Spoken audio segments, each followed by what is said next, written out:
We interrupt this program to bring you an important Wayfair message. Wayfair's got style tips for every home. This is Nicole Byer, helping you make those rooms flyer. Today's style tip: when it comes to making a statement, treat bold patterns like neutrals. Go wild! Like an untamed animal print area rug under a rustic farmhouse table from Wayfair.com. Ooh, fierce! This has been your Wayfair style tip to keep those interiors superior. Wayfair, every style, every home. Chapter 19.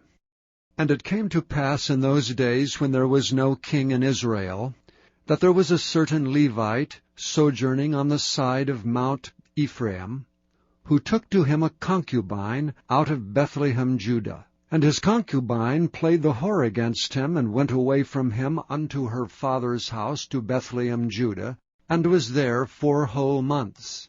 And her husband arose, and went after her to speak friendlily unto her, and to bring her again, having his servant with him, and a couple of asses. And she brought him into her father's house, and when the father of the damsel saw him, he rejoiced to meet him. And his father-in-law, the damsel's father, retained him, and he abode with him 3 days. So they did eat and drink, and lodged there.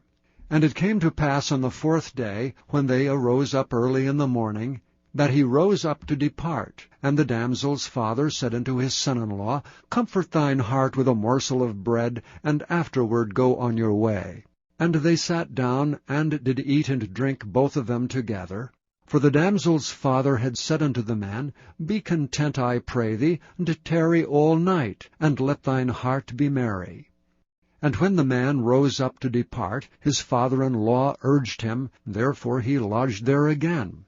And he arose early in the morning on the 5th day to depart, and the damsel's father said, Comfort thine heart, I pray thee. And they tarried until afternoon, and they did eat both of them. And when the man rose up to depart, he and his concubine and his servant, his father-in-law, the damsel's father, said unto him, Behold, now the day draweth toward evening. I pray you, tarry all night. Behold, the day groweth to an end. Lodge here, that thine heart may be merry. And tomorrow get you early on your way, that thou mayest go home. But the man would not tarry that night, but rose up and departed, and came over against Jebus, which is Jerusalem. And there were with him 2 asses saddled. His concubine also was with him. And when they were by Jebus, the day was far spent. And the servant said unto his master, Come, I pray thee, and turn into this city of the Jebusites, and lodge in it. And his master said unto him, We will not turn aside hither into the city of a stranger that is not of the children of Israel. We will pass over to Gibeah. And he said unto his servant, Come, and let us draw near to one of these places to lodge all night, in Gibeah or in Ramah. And they passed on and went their way, and the sun went down upon them when they were by Gibeah, which belongeth to Benjamin. And they turned aside thither, to go in and to lodge in Gibeah. And when he went in, he sat him down in a street of the city, for there was no man that took them into his house to lodging. And behold, there came an old man from his work out of the field at even, which was also of Mount Ephraim. And he sojourned in Gibeah, but the men of the place were Benjamites.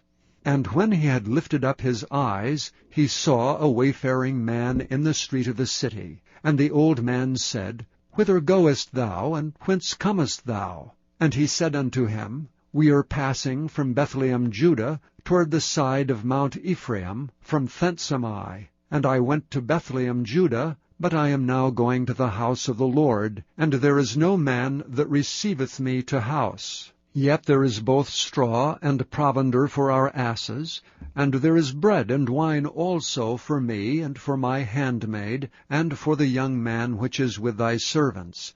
There is no want of anything. And the old man said, Peace be with thee. Howsoever, let all thy wants lie upon me, only lodge not in the street.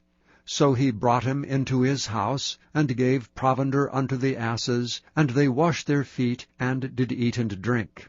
Now as they were making their hearts merry, behold, the men of the city, certain sons of Belial beset the house round about, and beat at the door, and spake to the master of the house, the old man, saying, Bring forth the man that came into thine house, that we may know him. And the man, the master of the house, went out unto them, and said unto them, Nay, my brethren, nay, I pray you, do not so wickedly. Seeing that this man is come into mine house, do not this folly.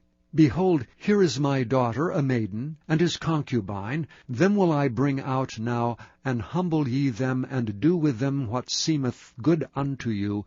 But unto this man do not so vile a thing.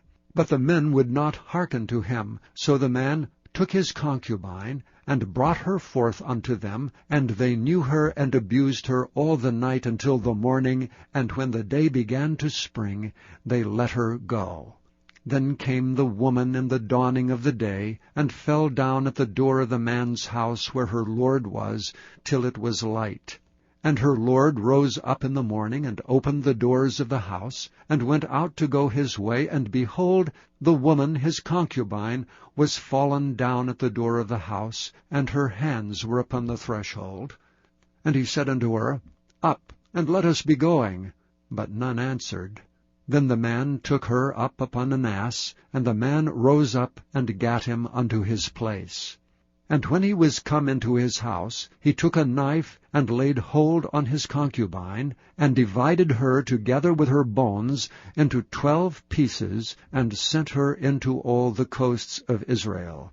And it was so, that all that saw it said, There was no such deed done nor seen from the day that the children of Israel came up out of the land of Egypt unto this day. Consider of it, take advice, and speak your minds.